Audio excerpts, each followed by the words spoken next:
Let me guess.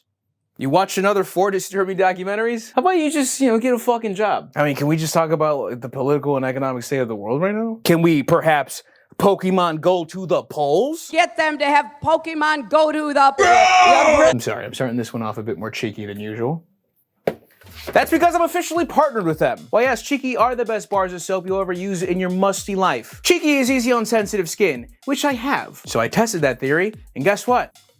Worked like a charm. Not only that, I realized, wow, this also smells really good compared to the bar of soap that I was currently using to not explode my skin, which smelled like granite. They have plenty of amazing scents. And if you want to save yourself some scents, you can use code Mr. Gigi, always at Cheeky, for 10% off. You might even catch you at the Black Friday sale, which is 20% off. But I digress. You see me? Am I a part of the gang? Should I be sad that half of these guys are dead? I watched 4 disturbing documentaries. They are My Wife, My Abuser, The Perfect Neighbor, Don't Come Upstairs, and The Cannibal That Walked Free. Ignoring the tone of the intro, yes. They're fucked up, they're sad. I'm gonna start us off with my personal favorite of the bunch. Please enjoy, I suppose.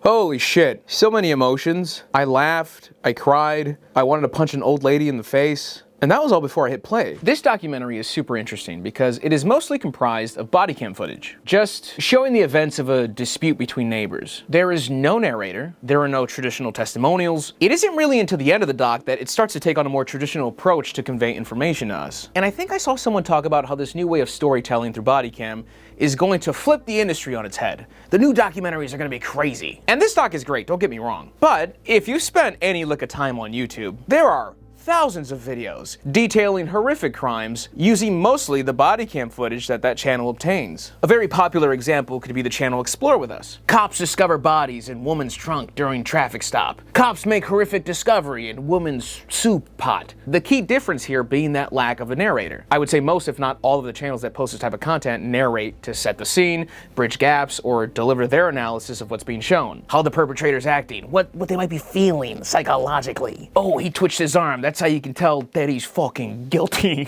I think that specifically is what shines with The Perfect Neighbor. Being forced to not only keep us informed, but also involved with only the body cam footage and what sounds like body cam audio you have on hand. And before I break it down, I do want to say, I think it's worth the watch. It's on Netflix. It's frustrating, anger-inducing, tragic, all at the same time. So, Susan Lawrence lives in a neighborhood full of families and kiddos that want to be outside, play basketball, football, tag, all that fun stuff.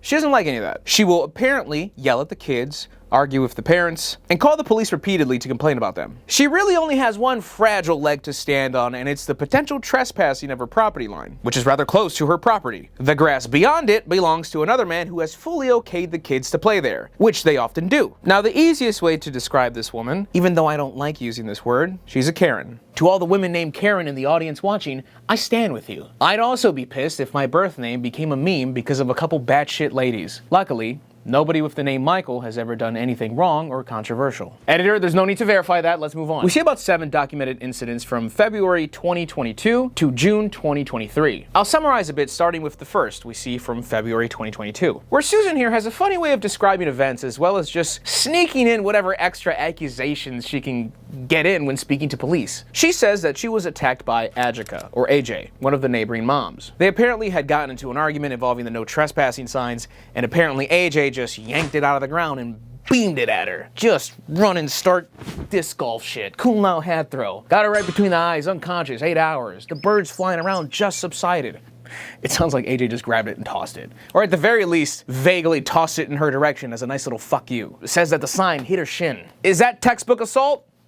I think, but nobody else is able to verify Susan's statement, so it's just written up as a battery, nothing to do here. August 2022. We see Susan trying to school the police on the law, which is always a green flag. And listen, every individual cop that shows up has a different reaction to Susan's antics. But I absolutely love the ones who just so clearly know what she is and don't give a single shit. Those kids are loud, and the parents clearly aren't watching them. Yeah, it's a neighborhood full of kids, lady. They hang out, they do that. According to her, she called them all R words and went back inside. I'm sure that'll quiet them down. So most incidents don't really differ all that much. Susan has an allegation or two. The cops can't do shit about it because it either didn't happen or all the neighbors hate her and won't let her gain any credibility anyways by saying, oh yeah, no, she's actually kind of right. Here's an example. Susan's truck alarm kept going off and one of the neighbors quickly wrangled up the kids to prove a point. And lo and behold, the alarm kept going off. Susan was just randomly setting it off to try and pin it on the kids like they're fucking with her truck. She apparently has an air horn that she'll use.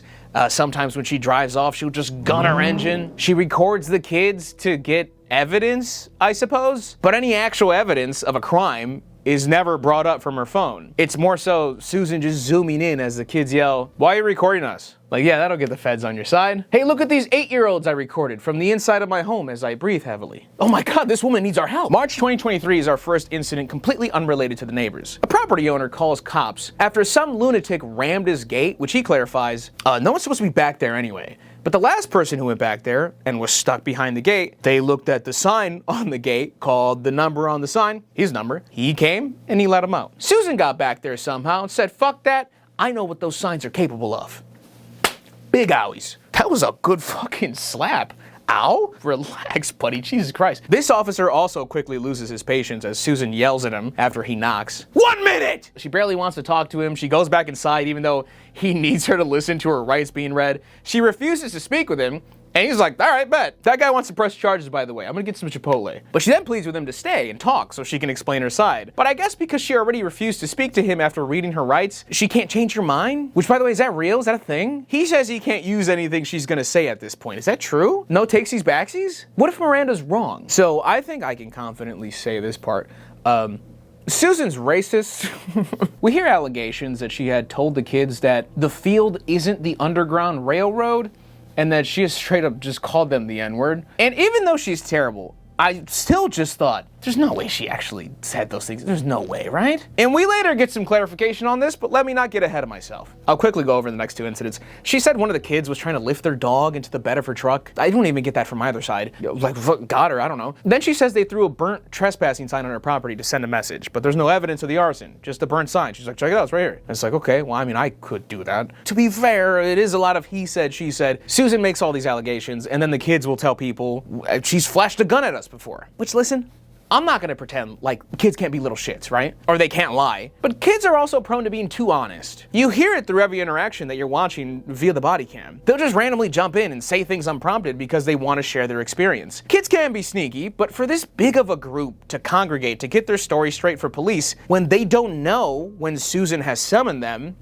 seems rather far-fetched. I'm inclined to believe the kids as we move through the incidents. June 2nd, 2023. Susan had a spat with one of the kids outside and apparently they just left their shit on her property. So she tosses their roller skates at them and apparently takes one of their tablets. The child calls for his older brother. Apparently Susan went out there swinging her umbrella around, calling them jackasses. And since she's holding their tablet hostage, they get their mom. Susan calls the police, stating there are several kids outside and she is fearing for her life. Saying the kids are saying that they're gonna beat her up and get someone else to kill her. Police tell her to obviously avoid that person, keep her windows and doors locked, and that an officer is on the way. Ajika, Izzy's mom, the boy who had the roller skates thrown at him, approaches Susan's slide door. Bang, bang, bang. Asking about her son's tablet. Moves to her front door. Bang, bang, bang.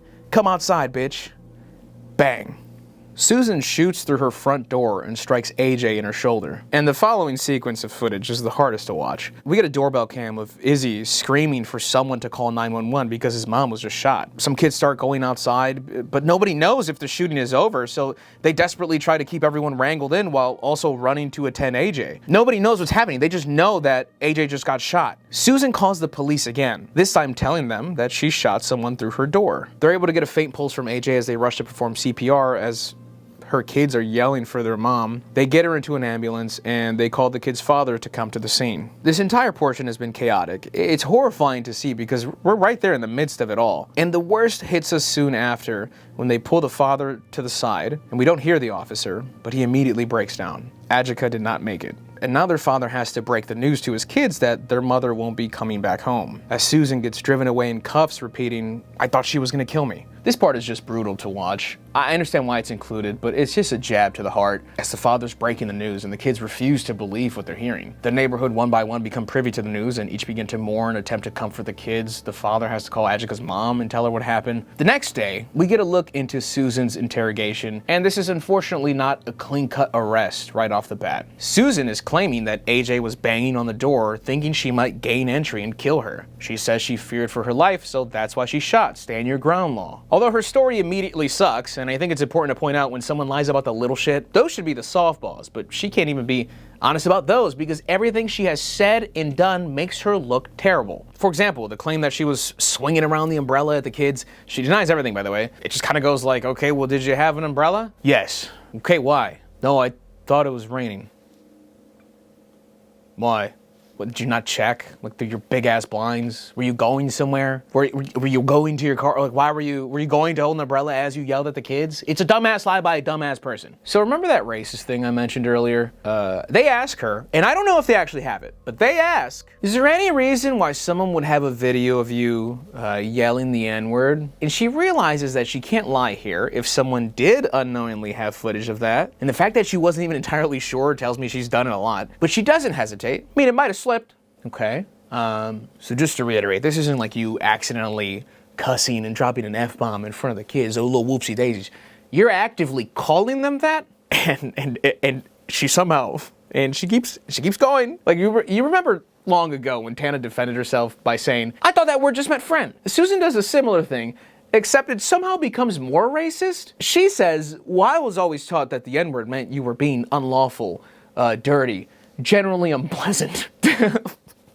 But they actually do escort her back home at one point and put her up in a hotel because it's not safe for her, and she's technically not charged right now. They're still sorting things out, and this obviously causes an uproar in the community because Susan is free, and even worse, has a chance to remain free. But this is where Susan's story hits a wall. They ask her to recount exactly what happened before she shot. She tells us she called police after the kids were outside saying they were going to get their mom because she had their tablet. She then says AJ was beating on her doors for 20 to 30 seconds, and then it got quiet. She decided to go wash her hands for whatever fucking reason, and then the pounding started back up. When asked why she didn't call back police at this time, once the pounding started or resumed, she said she couldn't find her phone, even though she's been attached to the hip of the fucking thing, blowing up police and recording the kids. So the pounding has resumed. She's looking for her phone, and she says this time, AJ must have been banging on her doors for 2 to 5 minutes saying she's gonna kill her. And fearing for her life and no sign of officers, she shot through the door. Keep in mind, she also says 10 minutes after her initial call is when the banging began. Now the calls are obviously logged. So that first initial call started at 8:54 p.m. That call disconnected at 8:59 p.m. According to Susan, 10 minutes later, the banging begins for 20 to 30 seconds,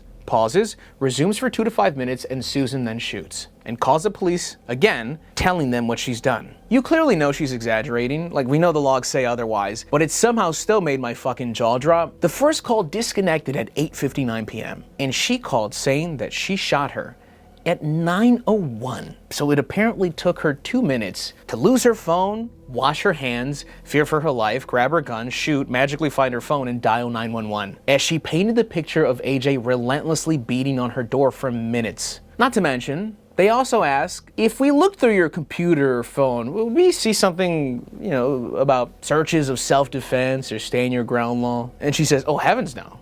I might have searched that years ago. They then respond with, well, I think you know why we're asking. And they don't directly say it, but I'm assuming that means that they saw that she was searching recently that law, knowing exactly what she wanted to do. She wanted to piss the kids off, have them get their mom, and find an excuse to shoot her and walk away free. They do tell her that she will be charged with manslaughter, and as the deputy arrives to take her to the slammer with no bail, she refuses to go. Big surprise. And I was really pulling for a tussle on this one, but she does unfortunately later get up of her own volition. The public is relieved to hear that she finally has been arrested, but they still go to trial. And I didn't even recognize this ghoul. But yes, she is guilty of manslaughter and sentenced to 25 years in prison. And as much as I enjoy the mini docs on YouTube with body cam footage, this is obviously just another level, obvious budget difference, but it's really well done and just an insane story beginning to end. It is absolutely disturbing to see the tragedy and heartbreak front and center. But yes, I do very much recommend this one. Next doc. I'm a big fan of today's sponsor, Factor. Please allow me to reiterate, because this is my best selling point. Their chef-crafted, dietitian-approved meals legit help me lose weight, and I've been a customer outside of sponsorships. Their calorie-smart options were perfect when I was hungry but didn't want to destroy my calorie deficit, because I know sometimes when I want to keep my calories low, I'll just start snacking on a bunch of tiny things, stack up calories anyway, and be left unsatisfied. Also, their Protein Plus options help me keep the gains fed. They'll ask me what meals I want for my sponsorship. I've already said this, it doesn't matter anymore, guys. You can almost certainly do no wrong. I recently tried their garlic rosemary chicken breast fusilli. I don't know how to say it. It's quick, delicious, low calorie, high protein, exactly what I need. Conveniently shipped to your door on your schedule. Head to factor75.com or click the link below and use code MistaGGFB50 to get 50% off your first Factor box. Plus, free breakfast for 1 year. That's code MistaGGFB50 at factor75.com to get 50% off plus free breakfast for 1 year. Offer only valid for new Factor customers with code and qualifying auto-renewing subscription purchase. And thank you, Factor, for continuing to sponsor the videos.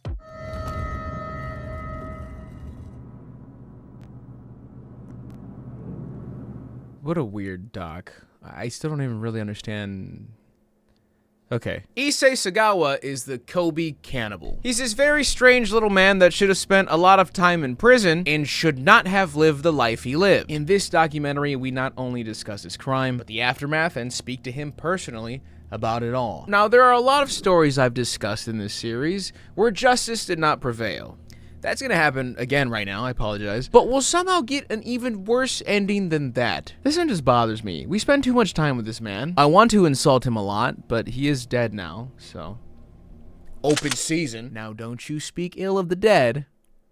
I'll speak Illmatic. Drop an album. Let's begin. Now, as Issei grew up, he became the two very things that influence bad decisions the most. Hungry and horny. And his brain fucked up the wiring. So the streets of Japan now had a pervy cannibal on the loose, who was oddly discriminatory in his crimes. He fantasized over Western beauty. He wanted blonde hair, blue eyes. He admired them so much that he wanted to eat them. And this doesn't really sound like a thing he was actively stopping himself from doing, because he pretty much bucket listed that shit. He was just waiting for a sign. And that sign came when he was 23, and a German girl moved into his neighborhood. I don't really know what the hell his plan was exactly. Like, I know what he wanted to do, but I feel like we skipped some steps in the planning stage. So he goes into her room at night with a mask and an umbrella. And he doesn't want to kill her, not like my description of his kit made you think that anyway, but all he wanted to do, and I'm not joking, was eat her ass. And before the "he just like me for reals" hit the comment section, he wanted to literally devour a piece of her butt. Once again, don't know the plan. I'm not sure how he was gonna chef that one up, but the bozo ends up bumping into her,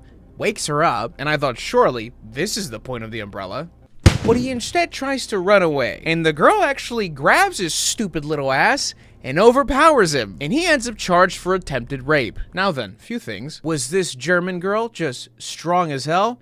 Maybe, but I have not informed you yet that Issei towers at a whopping 4'9". So this girl got up and snatched this little man up with umbrella and all and got him booked. We're told that he's 4'9" because he almost died in a premature birth, which is like Kawhi's shot bouncing out. So he was very fragile, very small, very ugly, like a small monkey. Those are his words, by the way. Very ugly, like a small monkey. But anyway, he's charged. Issei's father pays the German girl, I'm assuming a lot of money, and the charges get dropped, and Mary Poppins walks free. Confused at what the hell's wrong with his son, he sends him to a psychiatrist, and the psychiatrist concludes that he's very dangerous. Not sure what came from that. Issei moves out 5 years later. He goes to school in Paris, and he's now surrounded by the very thing he has craved since day one. And this pisses me off. This guy sucks. 1981, he meets Renee Hartfeld. He's instantly attracted to her. She's a fellow exchange student. And unfortunately, she was one of the very few people that gave this dork the time of day, making an effort to talk to him, even inviting him to a class night out. She thought she was just making friends in school, but Issei saw destiny before his very eyes. Now, he does talk very fondly about her, right? But we're told he was so deeply in love with her, and he thought the most he could do to love her was to eat her. And if that's some dumb shit he said, sure. But I don't really like to subscribe to that notion, which, by the way, 30% of you aren't subscribed. Like, was he deeply in love with that German girl? No. I think he tried attacking someone in a stealthy manner, failed horribly, so he never tried that again. This poor girl gave him attention, treated him nicely. She even spoke highly of him, so he had more confidence in devising a plan to attack her. I don't know, I just hate quasi dressing up this guy. Oh, he just loved her too much. His heart grew 3 sizes that day. Fuck this guy. He kept up with her, planning her eventual murder. He invites her over to help him with some German literature because she's fluent, and while she's reading with her back turned, he shoots her with a rifle that he purchased months earlier. He then describes carving into her, eating her flesh, and he has sex with her corpse, spends another 48 hours with her body beyond that, before he tries to dump 2 large bloody suitcases in a lake. So we're told that people are able to see this small man struggling to carry 2 large suitcases, which, yeah. But then we're told that he takes a nap on a bench? Like the little fella got gassed mid-drag? Like, keep in mind, people can see him at this location. I think he knows that, too. So he falls asleep, wakes up to an old guy snooping in one of the suitcases. He opens it, sees it, screams, and then Issei just walks off? What are these stories? Is the doc lying to me, or is just leaving out, like, pivotal details? The police find him soon after. He confesses to everything. There are photographs. He still has flesh in his fridge, leftovers sprawled out. There's no denying that he did this. But apparently in France, for every criminal case, there's at least a psychological and a psychiatric forensic examination. His takes over a year to complete, and once the paperwork's in, he's deemed insane and unfit to stand trial, and he's thrown into a Paris mental hospital. And that's not even the bad part, because his dad swoops in, gets him a very expensive lawyer, who convinces Paris to instead send him to a psychiatric hospital in Japan so he can get better and take it off the books for the French taxpayers. Paris agrees and says, okay, but on one condition. He can't come back to Paris. We'll give you Luca, but we also want Maxi Kleber. Sure. So he flies back to Japan, and I don't want you to underestimate how much money and power his dad has, by the way. His dad gets the hospital to transport him off the flight so the press can all see his son presumably go where he will spend the rest of his days. The thing is, he's technically a free man because he didn't commit a crime in Japan. So after spending 18 months in the hospital, Issei checks himself out, goes under a different name, and lives peacefully in Japan with the public. And that's not even the bad part. He publishes a book titled In the Fog, which I guess is him essentially describing his crime from his point of view, and it sells very well. And this is when I thought I was having a stroke, because I started to hear eurythmics with camera flashes of Issei on screen. Sweet dreams are made of rain. What? Why is Issei in a fucking makeup chair? He wrote 19 more books about his crime, worked as a columnist, gave lectures, had 2 stage shows. He somehow became a mini celebrity in Japan. This little freak did porn. Lots of it. I don't fully understand this part, but they're saying because of the sexualization of white women in Japan, the crime was seen differently and he became a bit of an anti-hero. Which I get the first part, but not the bridge to anti-hero. Like, because it was looked at differently, was it looked at less serious of a crime, and then they thought it was cool that he like got off with murder because daddy bailed him out? Like, is that tough? I don't like that we get a Cribs mini section of Issei's place. I know it stinks. He straight up tells us he's not cured and he wants to eat women. But he says killing is out of the question now. They convince him to take his first psychiatric assessment in a decade. And after doing so, the doctor comes back and says, yeah, so he doesn't feel like the crime he committed was real. He sure as hell doesn't feel bad about it. He's emotionally cold. He slowly turns people into objects, which is very dangerous. Yeah, honestly, he's insane. He's a psychopath. He's a sexual psychopath. That's great, Doc. If only a psychiatrist had told him that earlier. The doc's okay. Made for TV, very short. Very ugly, like a small monkey. I just don't like this story. He murdered this poor young girl that just wanted to be nice to him and befriend him. But that gets muddied because he's the Kobe cannibal, and he ate her. He's a fucking loser. I'm glad he's dead. Next doc.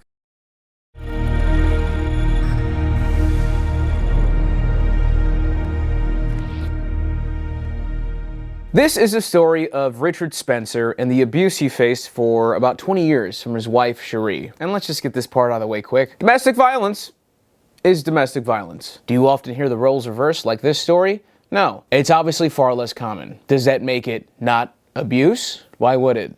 Thank you. So things slowly got worse as time went on in this relationship, with insults, arguments, breaking shit, and eventually getting physical. Alcohol playing a major role on Cherie's end. They had a child together, And Cherie was actually great with their first. Richard believed this had solved the problem from what he was seeing, but it still came back. The abuse would vary from verbal, constantly insulting him, his dead mother, his sister with breast cancer, physical, just swinging on him, cracking eggs on his head, biting him, beating him with a wine bottle. Like, look at these fucking injuries. And I thought they just had one kid, by the way, but as I watched the secret recordings that Richard took of her punching him as their daughter watches, saying the most foul shit in front of her, more clips revealed that they have 3 children together, who are pretty much always in the vicinity of the abuse. I mean, she's pulling a damn knife up to him as you hear the kids in the background. She threatens to harm him if he says anything, and even worse, she threatens to break up the family and make sure he never sees his kids again. Saying shit like, I'll just smash my face in the mirror right now, call my friend into panic, say you did it, and get a restraining order, and you'll never fucking see the kids again. Randomly opening the window, yelling, Richard, stop hitting me,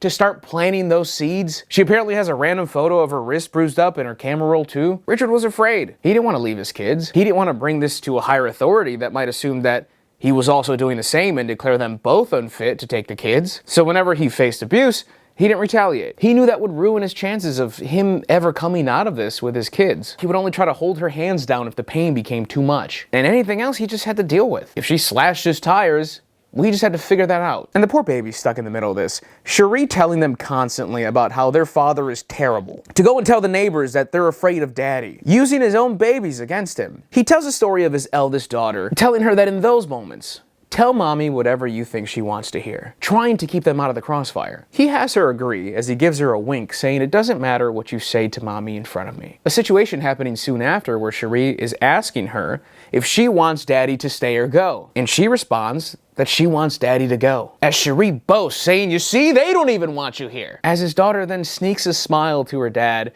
and tries her best to wink back because she's not fucking good at it. And no, that specific story didn't break my heart. I have to mention this incident because I can't fathom it. It doesn't make sense in my head. I'm starting to lose the logistics. She tells him to get off her bed while they talk because she paid for it. So he sits on the floor as she's just, I don't know, insulting him. Walks away, and as he sits there, he starts to feel Cherie over him, and she is actively shitting on his head. And I just remember hitting one of these when I heard that in the doc. Aside from being the most disrespectful thing ever, she doesn't care about anything else as long as she tortures this man. Like, this isn't exactly a smooth cleanup. What if you miss? And now you got poop carpet. That's your bedroom. Sounds like she'll just make him clean it. But like, she's broken his rearview mirror as they're driving, and then just pissed in her seat. Not only fully ready to sit and piss for the remainder of the car ride, but also potentially get them in an accident, fucking with him while they're driving. And I know my 2 examples are piss and shit, but it's scary when someone just truly does not give a fuck. Richard slowly starts to confide in some people about what's happening.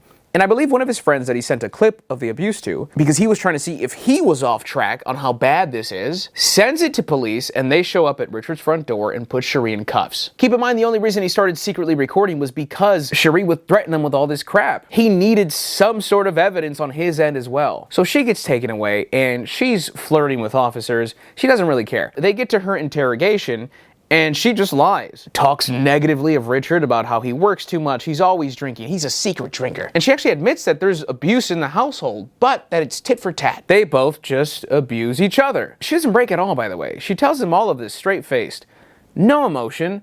One of the detectives stating that she could convince you black is white. They run through photos of Richard's injuries, and she admits which ones she caused and which ones she didn't. Like, she sees photos of the bite marks and she says, oh, that's a sexual thing for him. She's clearly put some thought into all of this. But as of right now, Cherie does not know that Richard has been secretly recording video. And it's almost poetic that they show her a video of her waving a knife at him. And she says, yeah, he was saying that he'd rather kill me than divorce me. So I got angry and I tried giving him the knife right then and there. Like, come on then, fucking kill me. And the reason she even attempts this explanation is because by complete accident, the detective played the video on mute, which prompted her to immediately lie to explain it away. And he then swooped in like, oh, okay, that's what happened? All right, one more time?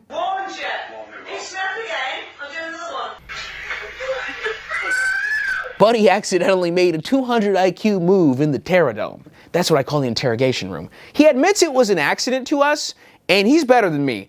because my ass might have just considered walking off into the sunset on that move. As they were moving Cherie to another location on bail, where Richard packed a bag for her, she exclaimed that, "I hope he packed my hair straighteners." And the detective talking to her says that she kind of lost it a little bit in that moment because she had been detained for so long at this point. So the detective just felt the need to say, "Your children are okay, by the way."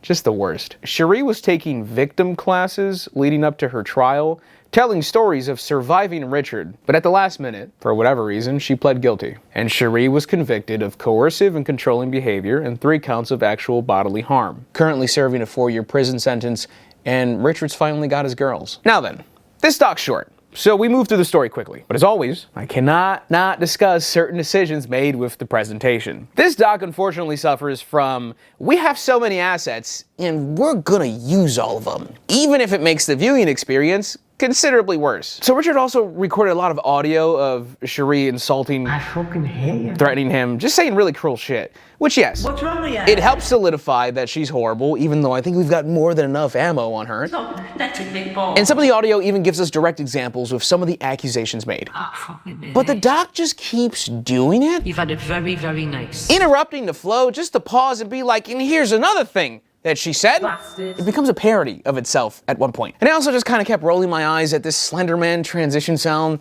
that they were so hell-bent on using.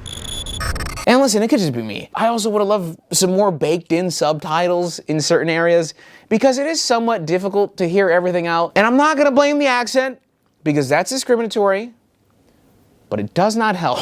Other than that, the doc's fine. Crazy story. Glad we got some happy ending out of it. Is it disturbing? I don't think anybody loves seeing kiddos standing in the crossfire of abuse. Yes. Next doc.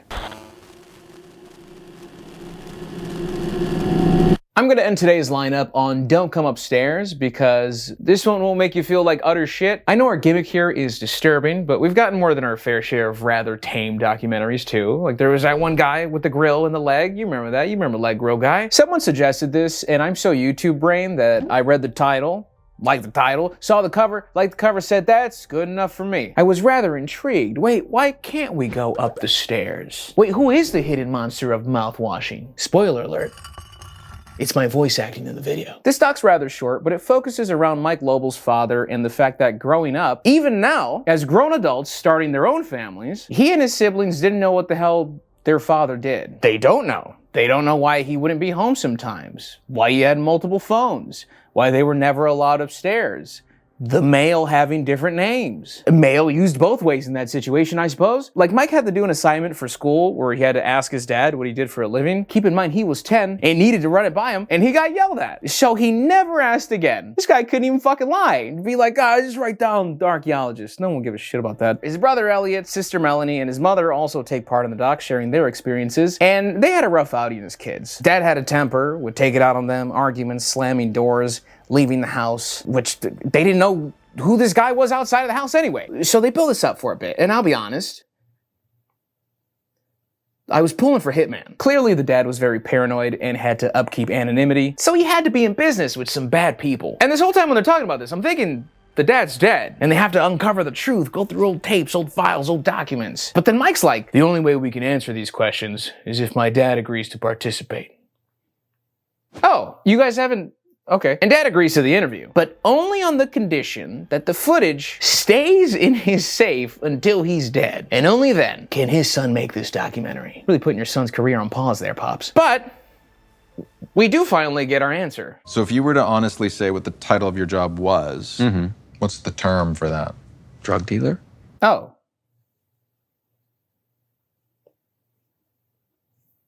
I mean, I know drug dealers. So I'm not gonna lie to you. I was a tad let down by the reveal. I guess I didn't really know what to expect. I mean, once they started giving me all the descriptors, it was like, it's kind of leaning towards drug dealer, but it's gotta be Hitman, right? But even being a bit let down in that moment, I did want to know what filled out the rest of the damn doc. Dad managed the distribution of thousands of pounds of marijuana imported from all over the world. He smuggled drugs, and he was apparently damn good at it. Mike has to really pick at him through this interview because he prefers to answer everything in an incredibly vague way and just outright refuses to answer other questions, even though this is all set to release after his death. Like, he's already agreed to pretty bad negotiation terms here. I've already agreed to wait an undisclosed amount of years to pursue this project that I'm rather passionate about right now. Can you at least humor me, Pops? What Escobar smell like? He does end up giving more info and details a time where he was kidnapped by bikers and then just vanished from the mom's life for a bit. I'm sorry I'm laughing. It's just like the way he talks about it is a bit bizarre. But this really ends up not being the point of the doc. It's definitely the hook. And I think that's where a lot of people are gonna get turned off here. For example, the one IMDb review subject line is waste of time. And he only watched like 15 minutes. Quote, my jaw hit the floor as I said, that's it? He's a pot peddler? Who freaking cares? What a stupid secret. You can't show this till after I die. Oh, I was a pot dealer. Good grief, that's lame.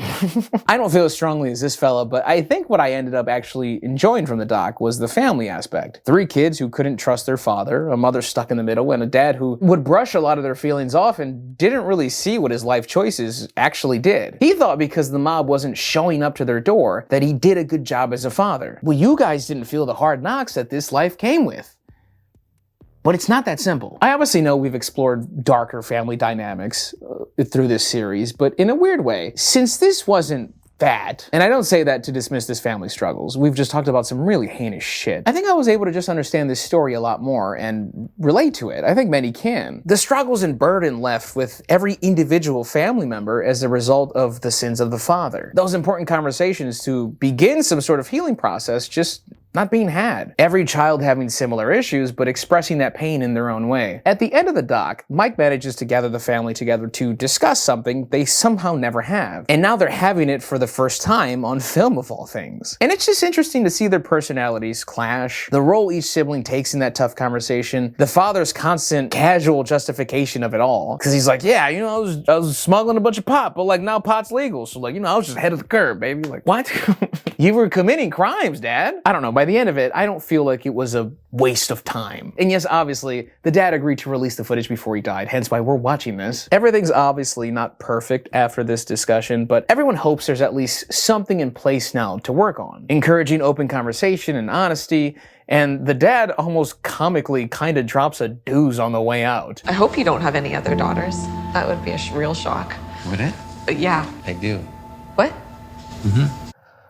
I mean, we want honesty.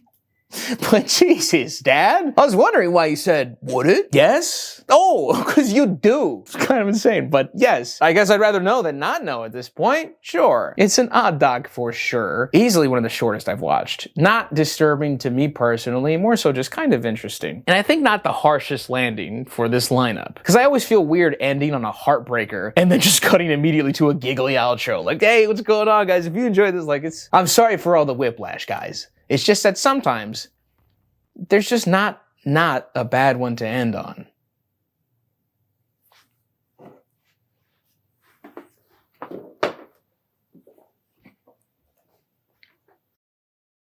If you guys enjoyed this video, please leave a like.